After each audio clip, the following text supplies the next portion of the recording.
Have you ever wondered why there are so many churches in the world today? Well, it's an important topic that we all need to understand. In order to truly grasp the reason why requires a combined study of the Bible and secular history.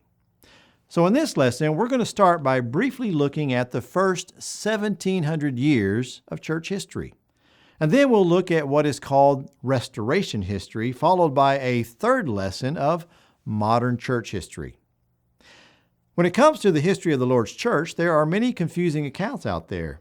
But the facts are really not that difficult to find, and Jesus Christ is the same yesterday and today and forever, as Hebrews 13:8 says. So beginning in the days of the apostles, we can easily identify autonomous congregations of the Church of Christ being established. You look in passages like Acts chapter 8 through chapter 28, or Romans 16:16, which were each led by a plurality of elders, as we see in Acts 14:23 and 1 Peter 5:1. But even then, some were already exiting the faith and starting their own churches, as we see in 3 John 9 or Revelation 2, verse 6, and even 1 Corinthians 1:10. And this explains why, at the beginning of the 2nd century, apologists such as Irenaeus and Origen wrote about a new practice that had emerged of a singular elder beginning to exert more influence and control over other congregations outside of his own.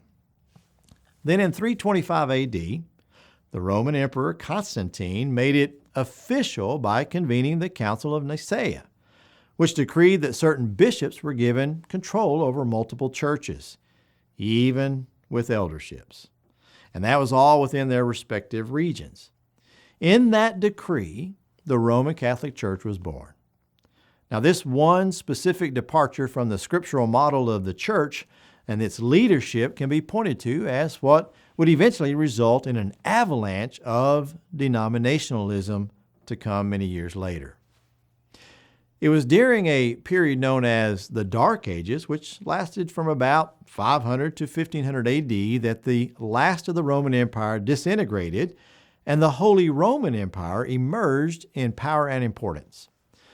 Pope Leo I became the first church leader to use the name Pontifex Maximus. That's a Latin phrase for supreme priest.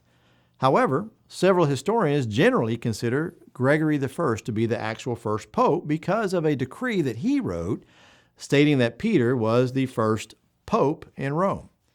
Now, according to him, all authority for the church must reside in Rome. And using that ideology, Gregory's successor, Boniface III, later appointed himself as the supreme leader of the church in 606 AD. And that act essentially made him the first official pope of the Roman Catholic Church. It was also during the Dark Ages that many unbiblical practices emerged, such as adding musical instruments to worship, doctrines like purgatory and transubstantiation, indulgences, and so forth, and a major division developed in the Catholic Church concerning whether the headquarters resided in Rome or in Constantinople.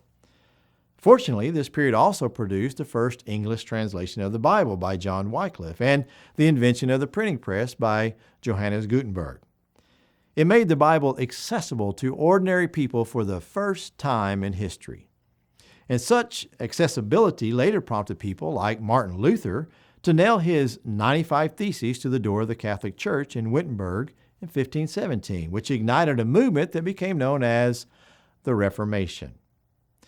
As more people began studying the Bible on their own, people like John Calvin and John Knox, Ulrich Zwingli, Jan Hus, and Philip Melanchthon, and Conrad Grebel, the number of leaders increased who rejected Catholic doctrine.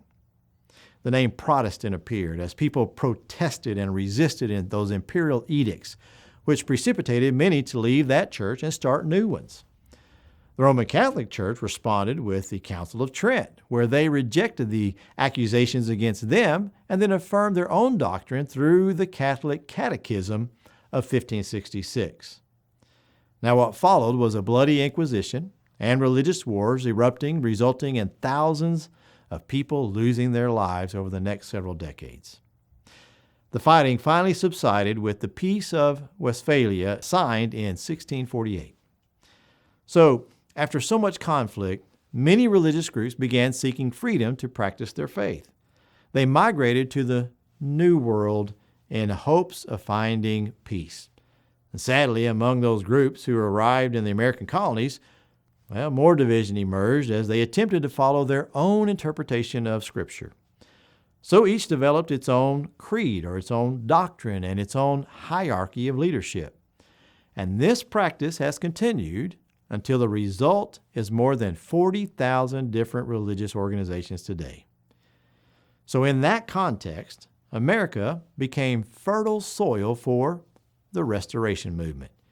It was a crusade, if you will, of rejecting man-made creeds and doctrines of those religious institutions and returning to the Bible.